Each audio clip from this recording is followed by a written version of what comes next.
John, congratulations. Was the 3-0 win as comfortable as it looked?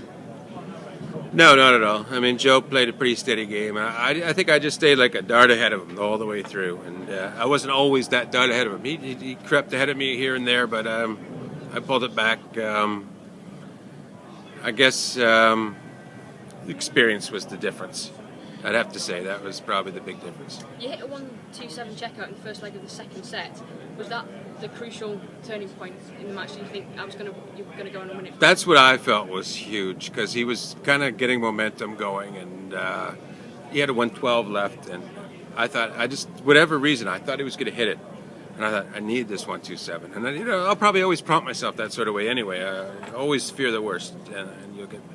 But anyhow, I clicked, hit that ball out, and I felt pretty good. But it wasn't over then either. No. Your finishing was great. You hit 3-ton plus checkouts, 56% on your doubles. Is that a really pleasing aspect of tonight's match? Well, I think, yeah, that's what I've been doing. That's what I did really well at the Grand Slam.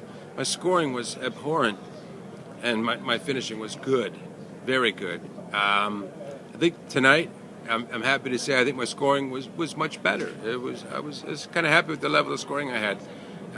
Could have been better. Could have been more 180s, whatever. But I was getting some nice triples in there, and I was comfortably staying with him, or ahead of him, or just behind him, and so it felt pretty good. So, and the finishing was still there, and that's the main thing. So yeah, I feel pretty good. I think I'm putting it all together.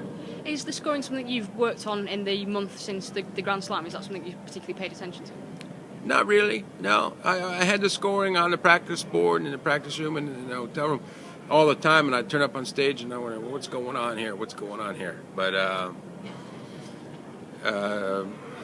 I think it's a lot of the time, it's just where your first few darts go when you go into the scoring. Like in the match, if you miss the first few turns, you don't get a lot of triples, then you're always seemingly searching that first dart, and if the first dart doesn't go, you're really in trouble. You've got Terry Jenkins up next in the second round. You've not played each other at the World Championships, I believe, and you've got 6 days to prepare for it. How are you going to do that? How am I going to prepare for Terry Jenkins in 6 days? Well, I'll get some barbecue sauce and... Fair enough. You last met each other in October in the Championship League darts. You won that 6-3 in the group stages. Is that something that will be in the back of your mind about when you play Terry? Terry and I have a long history, and it's pretty even. And I think he couldn't tell you a different story. Until today, I would have told you Terry's not been playing that great lately. I watched his game earlier today. He looked pretty solid. But, hey, we're both experienced players. We're going to go out there. I think that's going to be a great match. I mean, that's a premier 32 match in my mind. If he hadn't have turned up today like he did and played like he did, I would have said maybe I was going to walk through pretty easy, because he'd been struggling to win games here and there.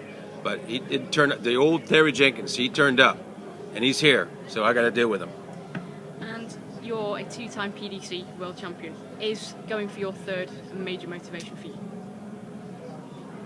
Yeah, well, I just, it's every 5 years or something.